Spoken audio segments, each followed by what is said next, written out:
We originally had citywide branches, and it was in Glasgow that we first started with the approach of neighbourhood branches and really focusing in on, getting our branches grounded in like the local communities where they are.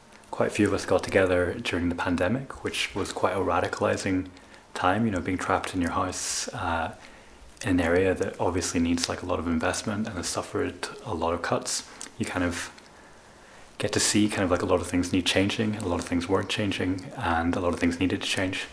So we got together, we formed a living rent branch, and we kind of built the beginnings of like a lot of community and collective power to defend our neighbours and to try and like demand a little bit of a better living situation for like the community that lives here and shares the space. So that's pretty much been like a lot of the focus of my life for like the last year or so.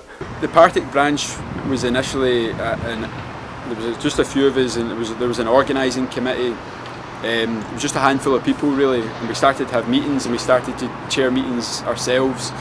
And then at the end of last December, we launched officially as a branch, and I became the chair of the branch, and I've been the chair of the Partick branch of Live and Rent since then.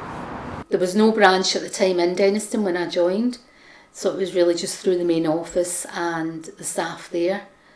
But we decided to take it a little bit further. They were thinking of setting up a Dennistoun branch for private tenants as well, and it just all took off from there. We just started using social media a lot at that time.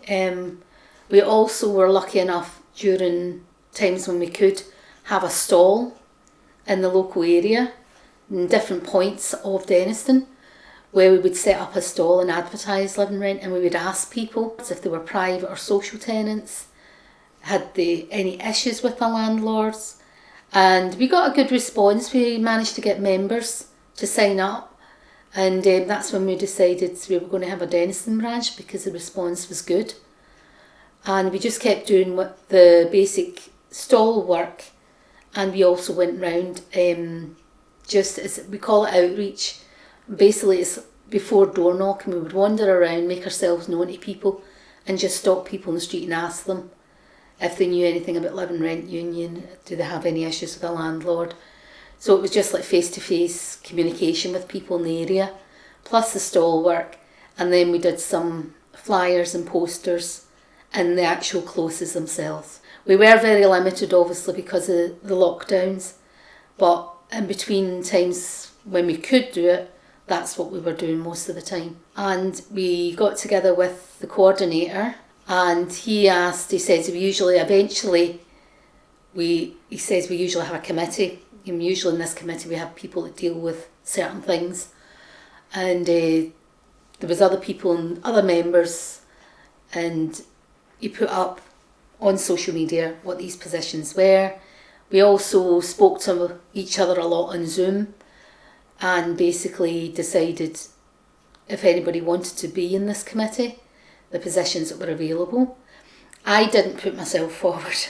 I was asked to be chair because they needed a chair, and he felt that I would be quite suitable for me. I did not have an idea what a chair of a committee did. I've never been in anything like that before. And basically asked him, I says, what does a chair do? What are you expecting from me?